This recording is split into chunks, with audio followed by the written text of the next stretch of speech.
viewers, in the topic alternating current, we will discuss today the alternating voltage applied to a capacitor. You know, both alternating current and direct currents are measured in amperes. Can you define one AC ampere? That is definition of ampere in alternating current. I will reply this question in the video along with some other conceptual questions and numericals. Let's start today. What happens when AC voltage is applied to a capacitor? We have read about the capacitor in the topic electrostatics. It is a parallel plate capacitor, and suppose it is connected with the AC source having its potential difference or EMF, you can say, given by V naught sine omega t. As first plate of the capacitor is connected here and the other plate is connected here, then the capacitor is charged by it, since AC alternating current changes its direction. So capacitor regulates and controls the alternating current. Its charging on plates repeated, plus minus charging is repeated. So potential difference is continuously developed and it regulates the current. Before that, you know what happens when a capacitor is charged with a DC source like a cell. Then for a very short time, suppose this is the positive and negative terminal of the cell, then this plate acquires positive charge and this plate acquires similar amount of negative charge. How? The electrons from this plate come towards the positive terminal, and from the negative terminal of the battery, the electrons accumulate at the other plate of the capacitor.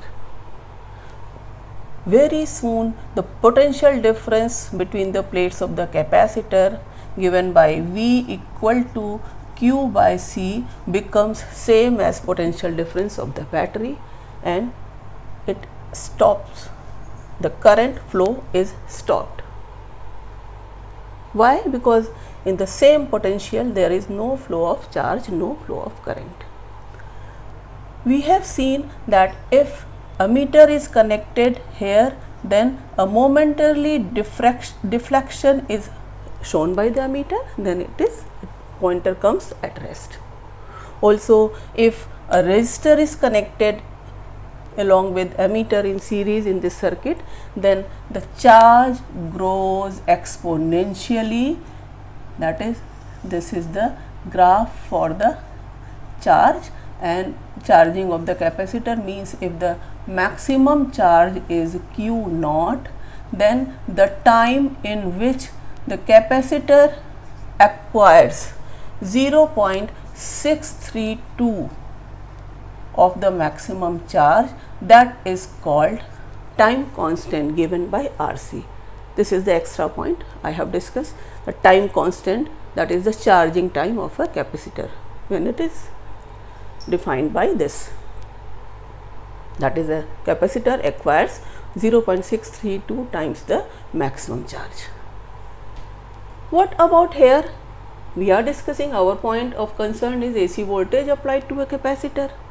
Then at any instant, suppose here the capacitor plates, which are becoming alternately positive negative, acquire a potential difference V given by Q by C, and then applying the Kirchhoff's rule like the previous cases, we get V minus Q by C equal to 0. Kirchhoff rule, sigma V net equal to 0.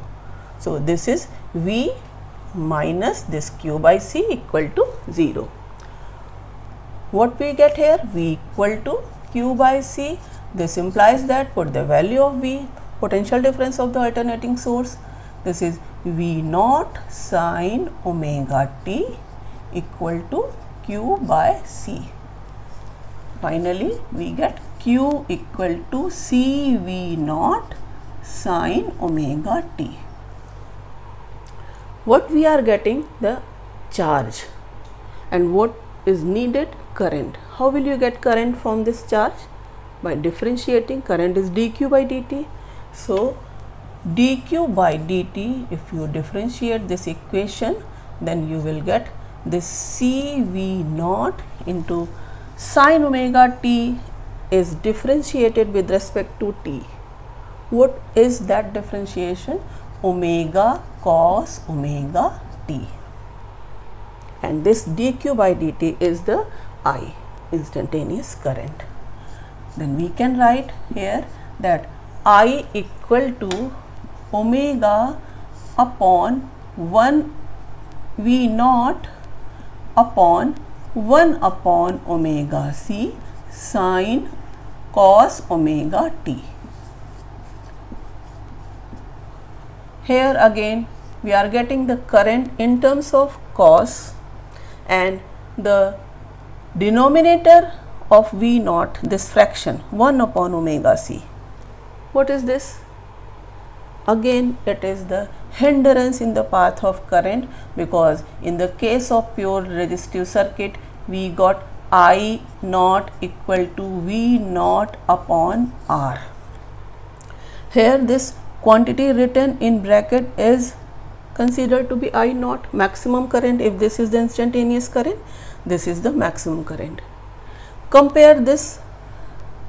Here R, that is resistance, is connected. If the AC source is connected with the resistance, then R is the hindrance in the path of AC.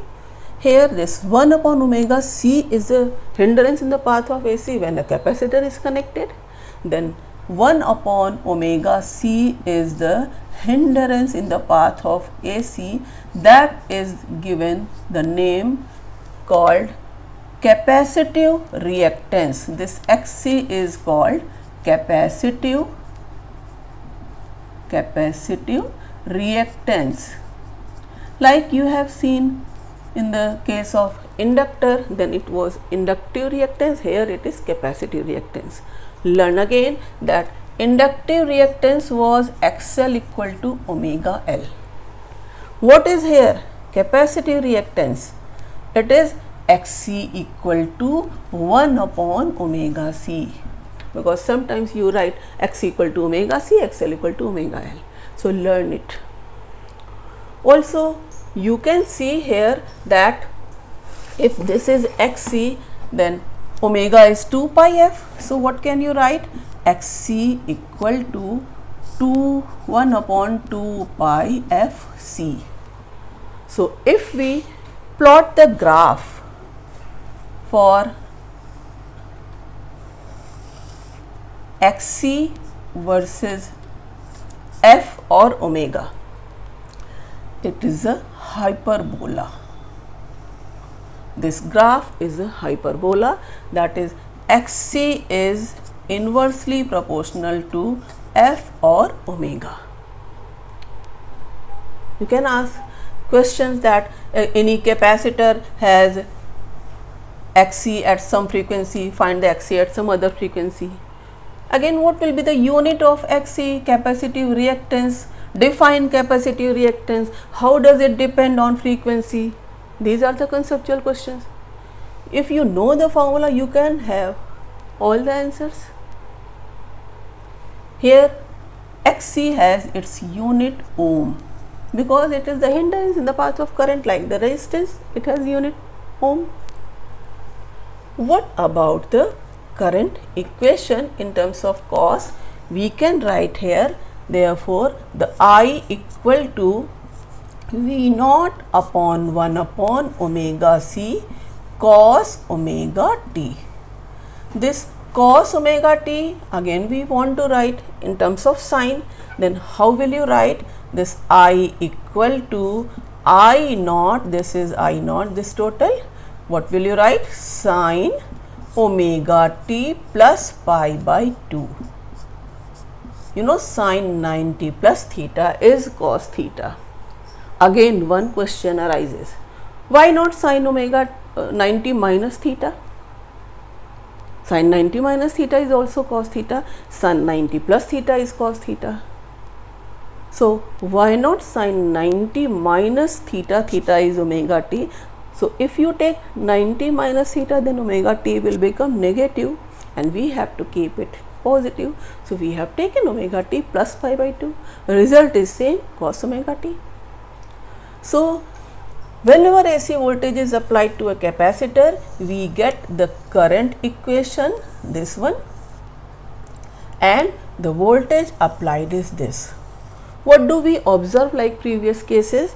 That here in this case the current is leading to the voltage by pi by 2 or 90 degree. What does it mean? If you plot the graph, show it graphically, then you will show that current reaches its maximum value earlier than the voltage by 1/4 of a time period or 90 degree in radian. You know how the phase is defined. Every wave repeats itself after one wavelength. One wavelength is equal to 2 pi radian equal to total time period t. So here this pi by 2 means t by 4. So how will you show that the capacitor which is connected with the AC source, phase difference, or how will you represent the graphical expression between V and I and phasor diagram? So first of all we will see that I am going to draw the graph for this I equal to V naught upon 1 by omega c, that is I naught, sine omega t plus pi by 2, or in general we can write I equal to I naught cos omega t. Both the equations are same. Here I naught is simple, we can write V naught omega c. We learned here by having 1 upon omega c, that is we can write here V naught upon xc, we can write. So for this and any of this equation for current, I am going to draw the graph. Voltage is varying sinusoidally, so you will draw the sine curve as you have drawn previously, that how the sine curve is. You know, if you put t equal to 0, then you will find sine 0 is 0. So the graph will begin from 0 like this, in this way.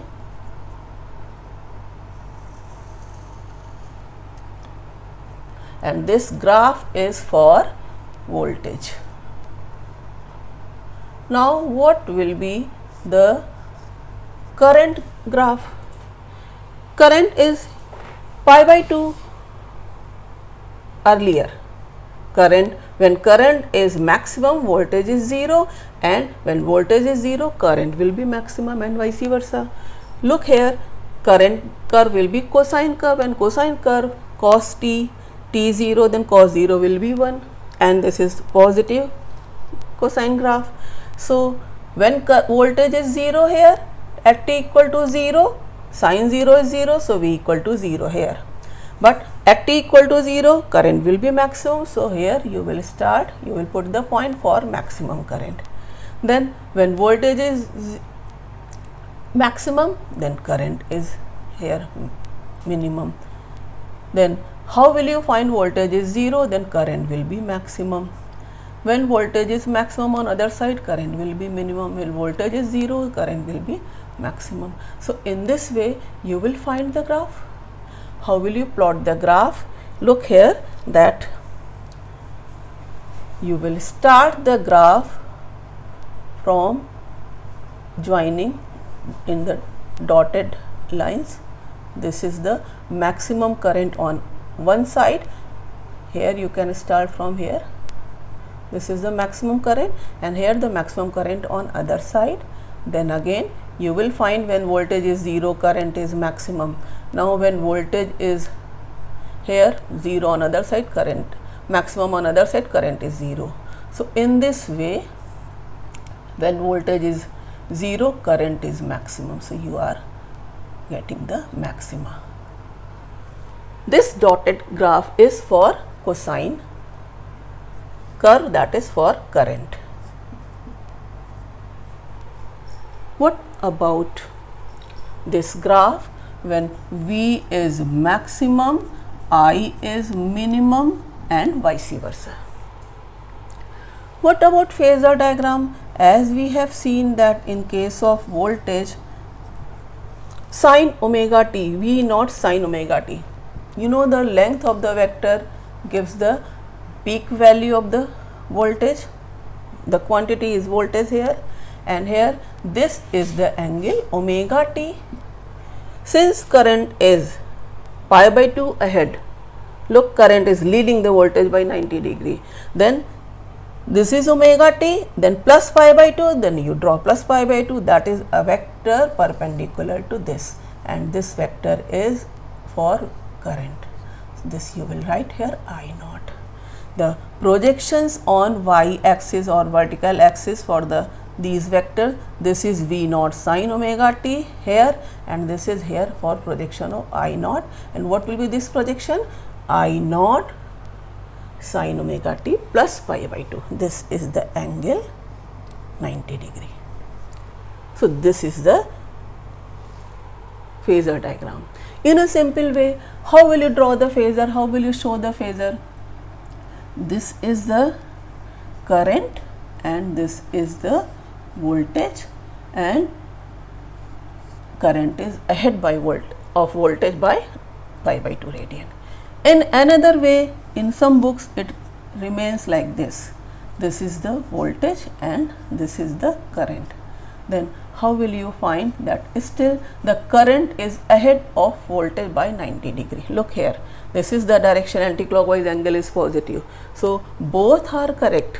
Learn, don't get confused. See the arrow, and voltage is behind the current by 90 degree, voltage lags behind the current by 90 degree or pi by 2 radian, or you can say current leads the voltage by pi by 2 degree.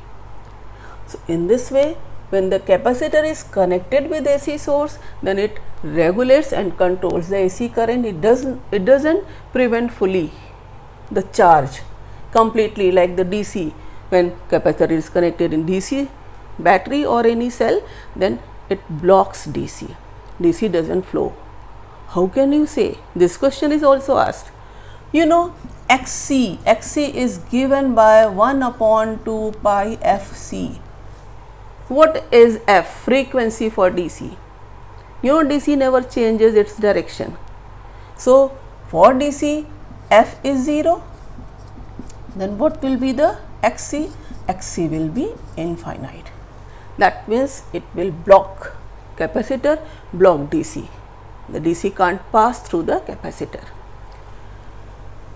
You can also see that a question is asked that there is a lamp connected with capacitor and the source is DC and AC. Predict your observations for DC and AC connections. Number 1, if the source is DC, then DC will be blocked. Just now we have discussed, lamp will not glow. And if the source is AC, the lamp will glow, it will have certain brightness because the current is conducted by the capacitor.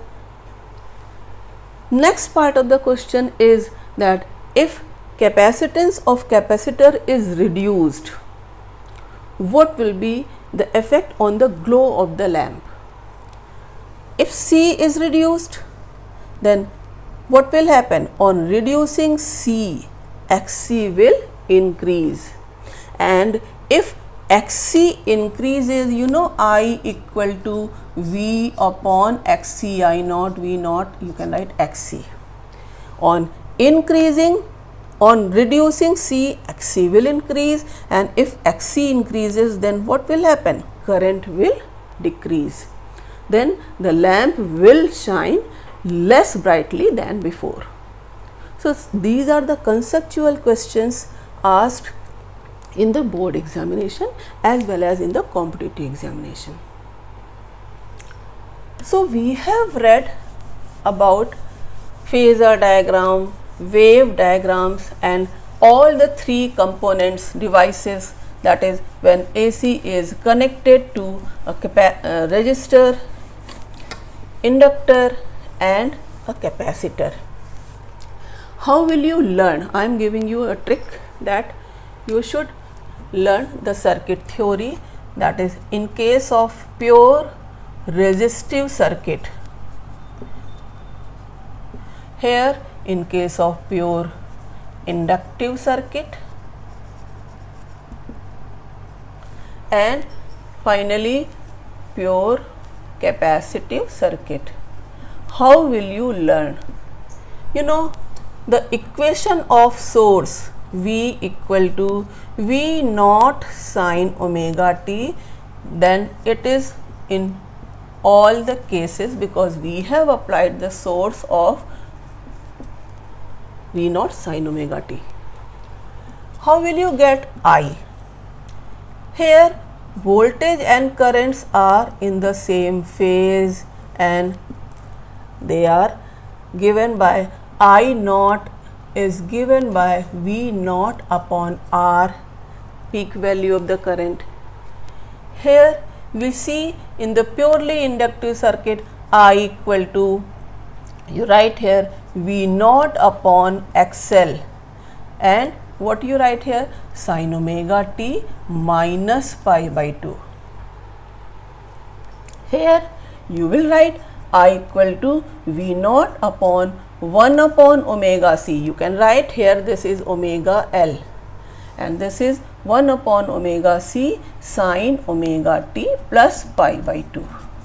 If you write in this way, you will watch and you will find what is the correct expression. Here hindrance is simple R. What is hindrance? Here simple XL or omega L. Here hindrance in the path of current XC or 1 upon omega C. Both XL, XC as well as R, they are measured in ohm. And learn one thing, that inverse of reactance is the value susceptance. Its unit is ohm inverse. Now what about phase difference? If you find phase difference between voltage and current, then how will you find? Here the phase difference omega t minus omega t 0. Here you find voltage and current difference omega t, this is omega t minus pi by 2. What will you get here? Omega t minus omega t, this will become plus pi by 2. What will you get? The phase difference between voltage and current, pi by 2. How will you say this pi by 2 radian? That is voltage leads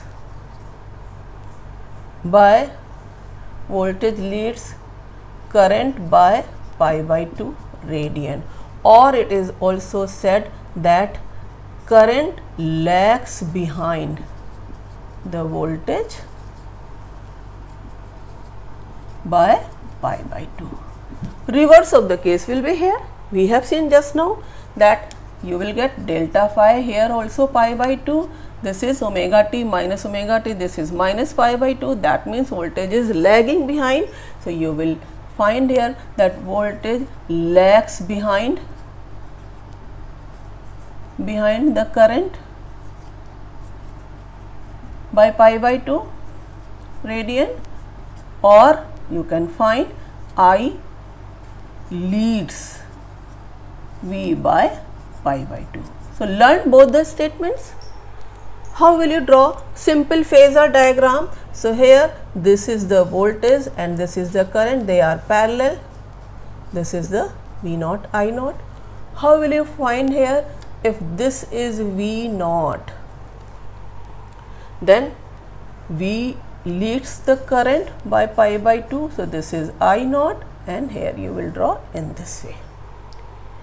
Here you can find that if this is I naught and this is V naught, how will you find? Current is leading here by pi by 2. So, this is 90 Now I will discuss the question which I asked in the beginning of the video, that how ampere is defined in alternating current. It can't be derived from the mutual attraction between two parallel wires carrying AC alternating currents. Why? Because in case of DC, we can have two long parallel wires in which the current flowing in the same direction, then they will attract each other, and we have derived the expression to define 1 ampere, as you have learnt in the previous video. It can't be applied for AC. Why? Because AC changes its direction. So, there should be some property of current which is independent of direction. And what is that? Joule's heating. So, listen how the ampere is defined for alternating current, that there is 1 ampere of RMS value of alternating current in a circuit if the current produces the same average heating effect as 1 ampere of DC current would produce under the same condition. This is the definition of 1 ampere alternating current. Come to the point. First we will see this graph. Here two waves, one dotted and one this one is given. One is for current and other is for voltage.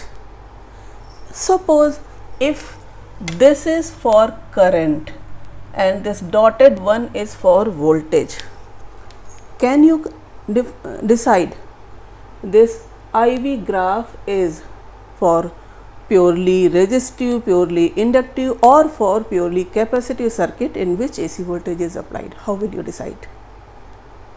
Look, this dotted one is for the potential, and you know in the beginning, if the potential is maximum and current is 0, what does it mean? What is leading? Potential. When current is 0, then potential is maximum. And in which circuit potential leads the current? That is purely inductive circuit. So, this type of question may be asked, that write the equation for V and I and recognize that for which device these graphs are plotted. Purely inductive circuit, if this is V and this is I, and if you will reverse, then purely capacitive circuit, because then the current will lead and potential will lag. Come to the point again. If there are 3 circuits, here I have given, in which the current flowing are equal, and if the frequency of the source is increased, what will be the effect of current in these circuits? You know, this is purely resistive circuit, and in all these circuits current is same. So, in purely resistive circuit, how will you write current? I equal to V by R. So, there is no effect on the current. We can write in case of I RMS equal to V RMS by R, or I peak value equal to V peak value upon R. But here, what will you write here? That is I equal to V upon XL, or you can write V upon omega L. So, if frequency increased, what will be increased? Omega 2 pi f. So, XL will be increased. If XL increase, then I will decrease. Here no effect on I, here I will decrease. Similarly, here you can find I equal to V into 1 by omega c, or you can write V omega c.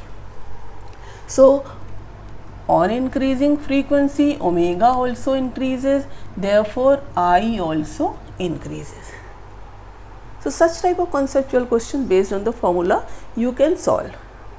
Now I have selected in the last a very interesting question.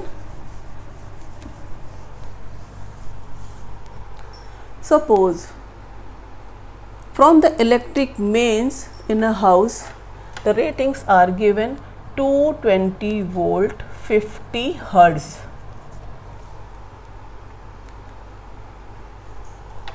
These are the ratings given to the source here. In all these three circuits, this source is connected.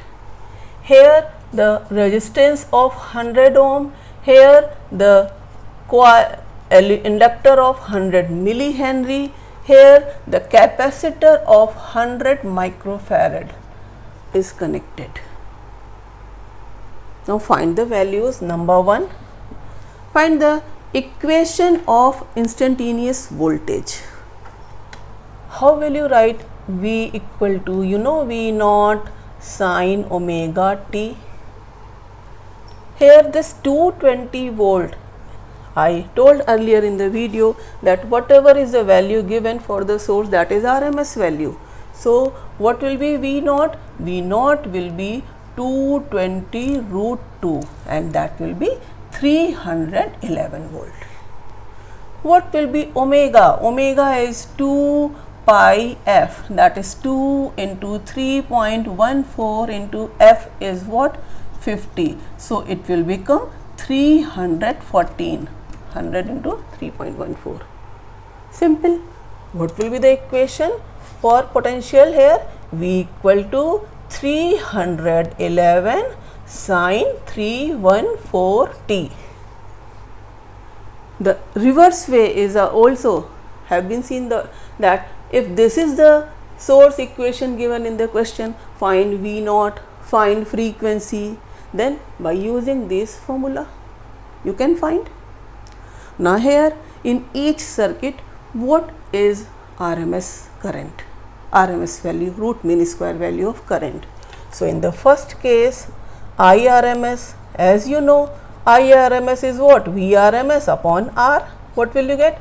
VRMS is 220. So this is 220 upon R is what? 100. So it is 2.2 ampere. In the second case, what will be IRMS? How will you write IRMS?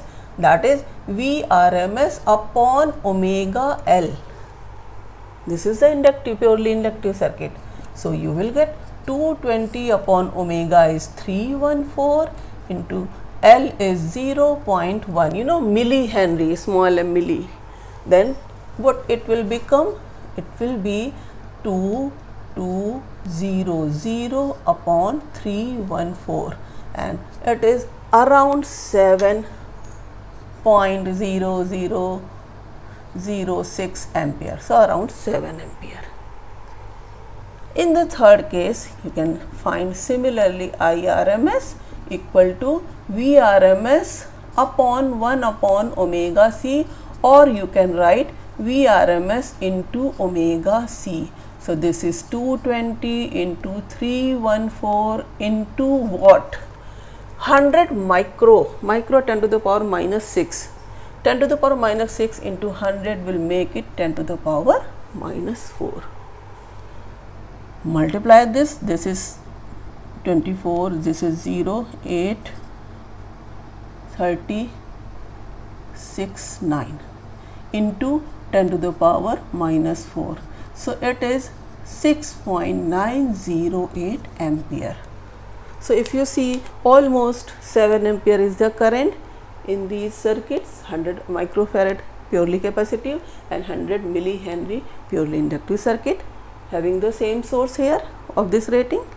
And what is IRMS here in case of purely resistive circuit. So in this way, if you learn the table which I have given for comparative study of purely inductive, capacitive and resistive circuits and learn the formula, how to apply them, then you can solve each and every conceptual questions as well as numerical. Thank you.